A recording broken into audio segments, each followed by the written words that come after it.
മര്യാദയ്ക്ക് പറ, എന്തായിരുന്നു നൂൽ ജ്യോതിഷം? കൃത്യമായിട്ട് പറ. പിന്നെ അങ്ങനെ വിശേഷിച്ചൊന്നുമില്ല സർ. വിശേഷിച്ചൊന്നുമില്ല? ഇല്ല സർ.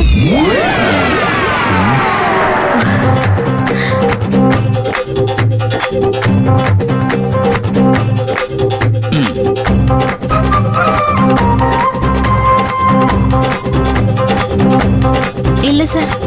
ഇത് താൻ എവിടെ നിന്ന് പഠിച്ചു എന്നാ പറഞ്ഞേ? കർണാടകത്തിൽ നിന്ന് സന്യാസിമാര് വന്ന് പഠിപ്പിച്ചല്ലേ? രാജുവിനെ പറ്റിക്കുന്ന തട്ടിപ്പും കൊണ്ടേ എന്റെ അടുത്തേക്ക് വന്നിരിക്കല്ലേ? തന്നെ ഇനി വെച്ചോണ്ടിരിക്കുന്നതിൽ കാര്യമില്ല. ഞാൻ പറഞ്ഞതുപോലെ തന്നെ തന്നെ എടുത്ത് ദേ താഴേക്കിടാൻ പോകും. അങ്ങനെ ആളുകളെ പറ്റിക്കാൻ നോക്കല്ലേ?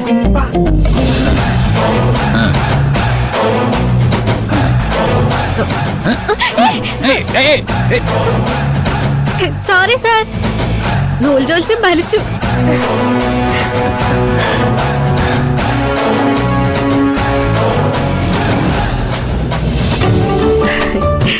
അച്ഛതെ നോക്കി, സൂര്യ സാറിന്റെ മോതിരവിരലിന്റെ അളവ്.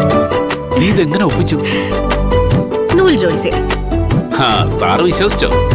വിശ്വസിച്ചൊന്നുമില്ല, പക്ഷെ അതിനു മുമ്പ് ഞാൻ അളവെടുത്തു. ജോലിയൊക്കെ ഒതുക്കിയിട്ട് ഞാൻ രാജുവേട്ടനെയും കൂട്ടി പോയി മോതിരം എടുത്തിട്ട് വരാം. എല്ലാരും സാറിന് സമ്മാനം കൊടുക്കുമ്പോ ആ കല്യാണ മണ്ഡപത്തിലേക്ക് കയറി അച്ഛനിത് സാറിന്റെ കയ്യിലേക്ക് ഇട്ട് കൊടുക്കുന്ന കാര്യം ഒന്ന് ആലോചിച്ച് നോക്കിയേ. അങ്ങനെ നടന്നാല് ഈ വലിയ വലിയ ആൾക്കാരൊക്കെ പറയാറില്ലേ മോളെ, എന്റെ ജീവിതത്തില് ഞാൻ ഇങ്ങനെ ചെയ്തു അങ്ങനെ ചെയ്തു എന്നൊക്കെ.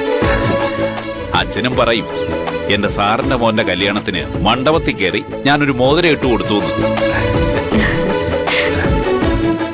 നടക്കും അച്ഛാ, അച്ഛൻ സന്തോഷായിട്ടിരിക്കെ. പിന്നെ സൂര്യ സാറിന്റെ മണവാട്ടി ഇങ്ങോട്ട് വരുന്നുണ്ട്.